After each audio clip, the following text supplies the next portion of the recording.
Let's talk about fear, baby. Let's talk about you and me. Let's talk about all the good stuff you never do because fear takes over. Let's talk about fear. Speaking of fear, singing, not one of my things. I once karaoke'd some Backstreet Boys in a hostel in Buenos Aires, but that was about the peak of my career. I will say, we were definitely the best performance of the evening, so maybe there is a future. This video, we are going to get into fear because if you are thinking about working for yourself, or you currently do even, fear is one of the nastiest obstacles out there. You know why it's so bad? Because fear takes over our mind and it ultimately miswires us and it makes us have terrible perceptions.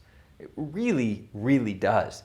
It leads us to do things we think are rational and safe, but often are actually a lot less safe and ultimately can cause a lot more long-term pain. For evolutionary reasons, we are wired to move towards safety, most of us. Now, some of you probably are more wired like me to take some more risks and have a bit more fun. But ultimately, we're still wired back to certainty and safety because it kind of makes sense, right? We've survived thousands of generations, or I don't know how many generations of people we've had, but you probably from a long line of ancestors, right?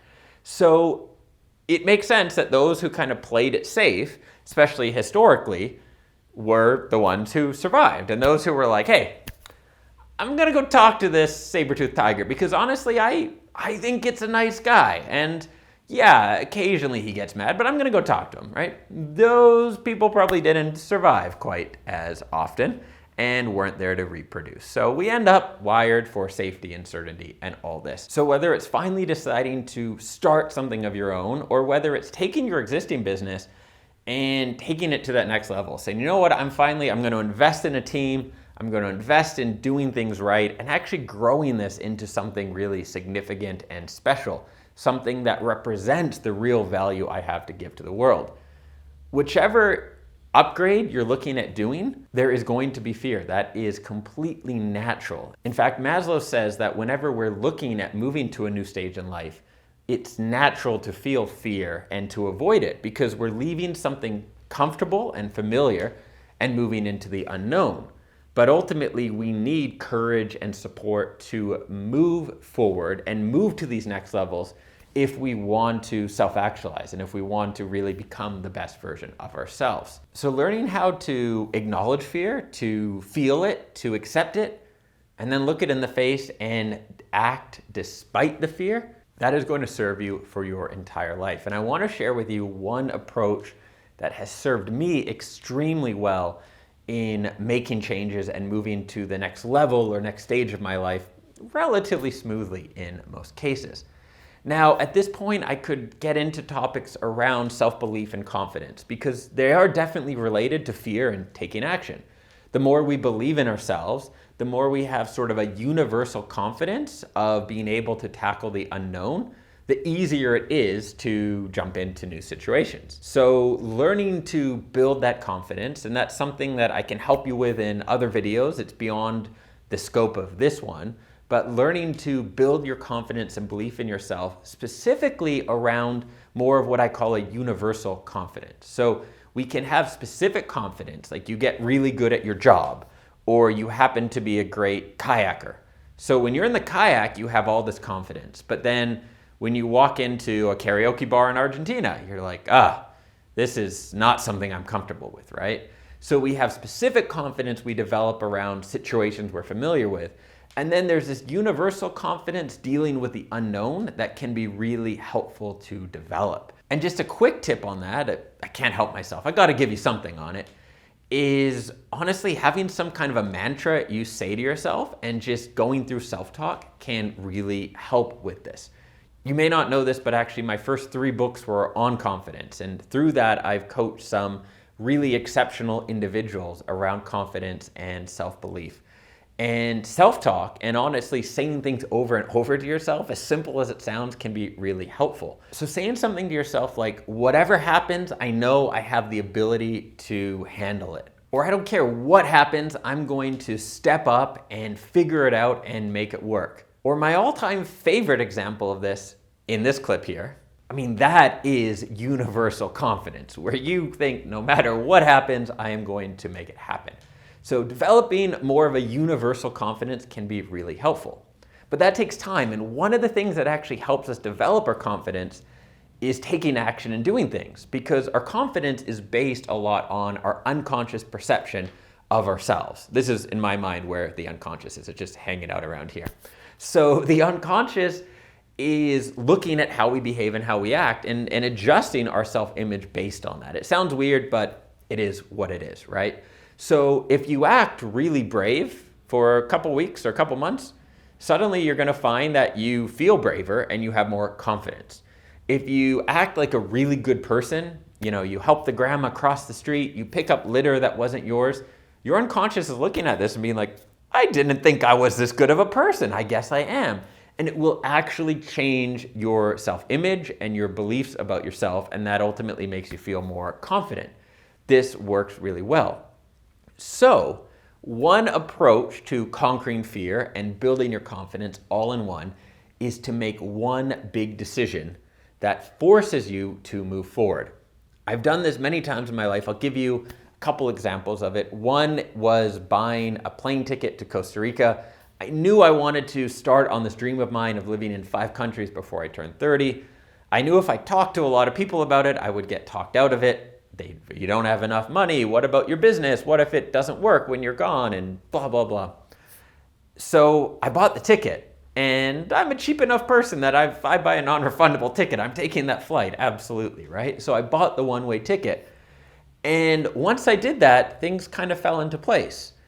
And what I found from that experience, and many others like it, is that fear is almost like a universal energy. I know I'm sounding woo-woo here, and it is what it is, but fear is almost this universal energy, and it looks at where it will get the most out of its time.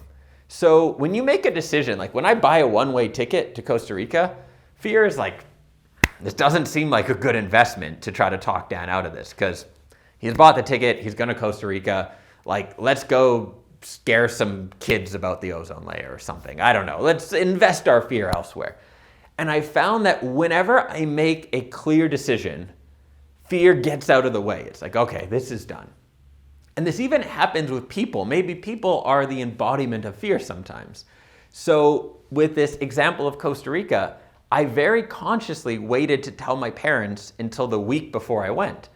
Because I knew if I brought it up months before, they would have been sharing all this fear with me, right? They would have been reflecting their own fears about everything. So by telling them towards the end, once the decision was made, they were supportive and they were like, cool, this is going to be great. You'll have a good time, etc. And I found this all the time. Another example has been when I've started my own business.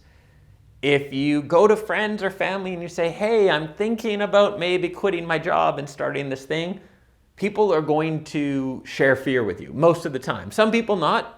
If you have the privilege of being surrounded by awesome peers who are probably entrepreneurs themselves, of course, they're not going to be that way. But most normal people will share their fear with you. Whereas if you tell people, I have this business, I'm doing this business, right? You kind of keep it to yourself as you're working on it. And then once it's public, you share it. People don't come to you and say, hey, your business is going to fail. Hey, this will never work. Hey, you shouldn't have quit your job. It doesn't happen. It only happens before, when you go to people in this fearful state. When you go to people and you say, hey, I don't know, I'm thinking maybe I should quit my job, maybe I want to start this business, then it's almost like fear is like, oh yeah, we can't let them take an action, like jump in on that. And fear will attack at that point because it sees an opportunity.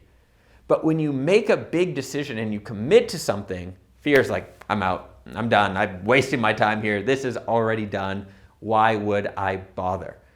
And that's what I would encourage you to do. Think about one big decision you can make that commits you to that next step in your life. What can you do that will tell fear, hey, I'm done here. This person's committed, they're all in, there's no room for me at this point. What you'll find is when you make a decision like that, everything shifts. Your mind, especially if you're maybe an ENFP where you're always thinking about what ifs, what could go wrong, what could be bad here, right? All that thinking turns to solutions. It's like you jump in the pool, you're not thinking about, is the pool going to be cold? You're thinking about swimming once you're in the pool, right? When you make one big decision, it changes everything. And now you can apply all that mental energy to finding solutions, to making things work, rather than all that wasted mental energy on what if, should I do this, is this the right thing? That kind of anxiety is draining and tiring and ultimately leaves us feeling like crap at the end of the day, if you ask me.